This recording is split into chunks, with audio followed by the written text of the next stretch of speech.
Well, here we are. We're gonna talk about my favorite fish I've ever had. And to spill the beans right away, it's the German blue ram. But that's obviously not the whole story. No, we're gonna rewind the clock a few years to a time before this channel to really understand why I like this fish so much. So we'll start this story, I wanna say 10 years ago. No, I'm thinking about it, it's more than 10 years ago. I was starting out with fish keeping. At the time I kept guppies, I had a tank with a betta, I had angelfish, and I wanted to get German blue rams. I've seen them in the store a couple of times. I thought they looked really cool. I did a little bit of research and eventually I bought them. I brought them home. They worked okay in my community tank. I mixed them with angelfish, which is an option, but everything was pretty much fine. I kept that tank running for a couple of years. Eventually I got tired of it and I got tired of the entire hobby. So at some point I stopped, I quit everything.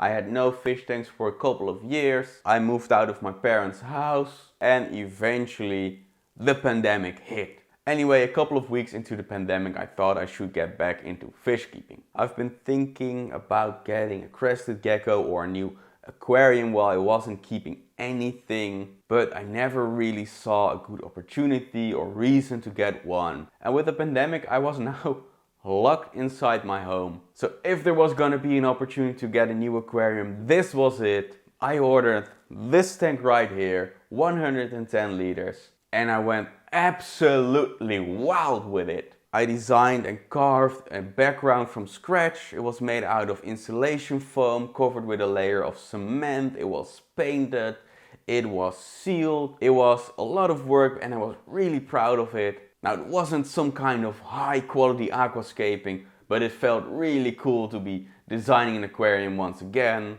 And I contemplated about what fish I should get for that tank for quite some time, and I was leaning really towards getting a discus in there, but 110 liters for a discus, it's really pushing it. I would be able to get one in there, maybe a pair if I didn't add any other fish, but still it would really be pushing it. So eventually I said, nah, we're not gonna do that. I'd rather have a community tank. You can already feel it coming. The centerpiece fish I chose was the German blue ram. And what a blast have they been!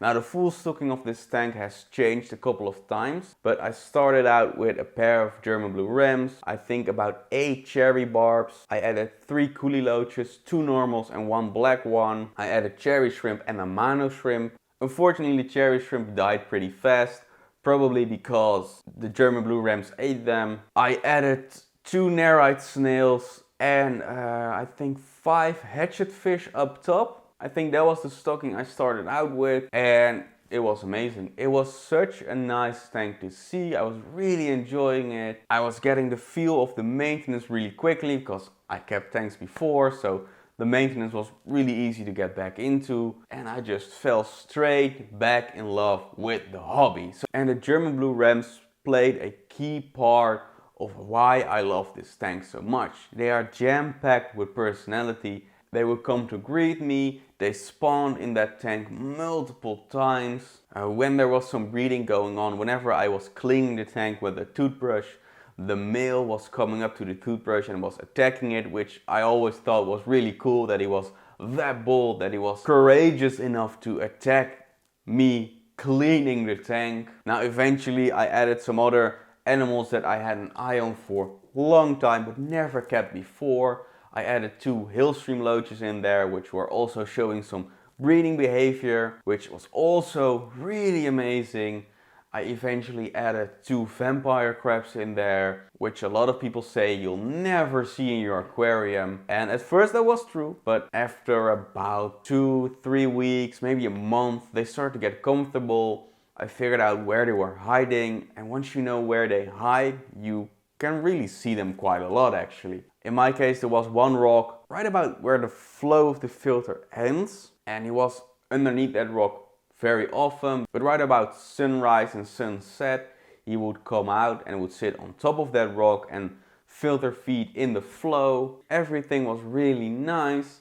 I was looking into moving to a new place, but right before I did, my female died, which was really sad. It really, it was surprisingly touching that the death of one fish got to me like that. Especially because the rams are really smart and I could really sympathize with the male because I can't really explain it, but he really looked confused that she died.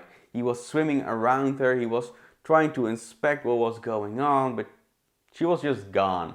Now German blue rams don't get that old. They typically only live a couple of years. I don't know how old they were when I bought them, but my guess is that she probably died of natural causes. So for a while I only had a single male in there. I then moved to this house, I did an entire rescape of the tank. I added a few new fish, because at that point a few fish had already died. I added a few panda cories in there. And I decided to go for 2 female German blue rams in there. So I would now have a trio of them in there. I added a lot of new plants as well. I was really enjoying it the way it was. And then one day, my male also died. He was really big, was really chunky German blue ram.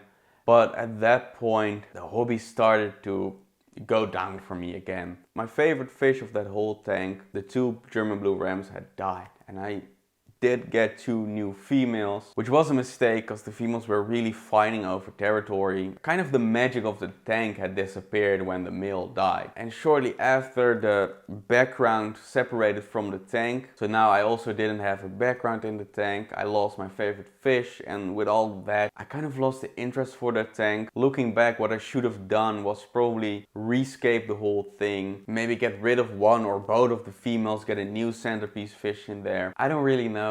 But I did none of that. I kept the tank as is and slowly let it get worse and worse and worse, up until the point it turned into an algae factory. And at that point I just decided to pull the plug, take the tank down, sell all the fish, give all the plants away to my brother, give some of the fish to my brother as well actually. And then I didn't have a fish tank for a couple of months. It didn't really feel right to end the hobby just yet, but it also didn't really feel right to continue in the same way with the same tank as I was doing. So I decided, you know what, I'm gonna do another aquarium project I've been thinking about for a long time, and that is Blue Dream Shrimp. Now for this tank I used a lot of techniques I've never used before, but I've seen people here on YouTube use quite often. I used expanding foam to lock dragon roots together. I super glued mosses onto spider wood. I made a really cool scape, which I think I made my own aquarium filter. I really went all out on the DIY side. I really enjoyed it. And the tank I'm talking about now is actually visible in some of my old videos. I since took it down, but I do still have those Blue Dream shrimp. They're over here in a bucket back there. Kind of my bucket of shame, because why are you keeping shrimp in a bucket? I do have a really cool project planned for those shrimp in the future. It will be something I'll be doing in the New Year's, not this month anymore. But I digress. The favorite fish I ever had was the German blue ram. Why? Because it brought me back into the hobby. Because from there on out I started to spiral back into the hobby. I remembered why I loved it in the first place, and I did something I've been dreaming for years and years and years. And that is starting this YouTube channel. Back in 2016 or 2017 I stumbled upon Serpa Design. Back at the time I wasn't keeping any fish, I wasn't keeping any pets, but I was making YouTube videos on a different YouTube channel. The channel was in Dutch and it was nearing the end of its life cycle, and I got really interested in making content about fish and reptiles because I was just really interested in it. I knew quite some stuff about fish back then already. Didn't know anything about reptiles. I'm still somewhat of a beginner when it comes to reptiles. But back then the idea of maybe eventually start a YouTube channel about keeping animals was born. I wasn't keeping any animals, so I couldn't do it back then. Eventually I got back into the hobby. Eventually I got confident enough that I have something to talk about, but mainly I just want to take you guys along as I progress through this hobby. And I think it would be really cool to, in a couple of years, look back on these older videos and see how much I've progressed, see where I made certain mistakes in the hobby, or maybe I'm doing something really cool now that I'll eventually forget about, and then watching the videos back I'll learn again. I don't know, I just really like making these videos and I hope you like watching them. If that's the case, give this video a thumbs up and subscribe for more content. the favorite fish I've ever had was the German blue ram. Thanks for watching Fern Family. I'll see you guys in the next video, or if you can't wait till tomorrow, there's a really cool video down there for you to watch.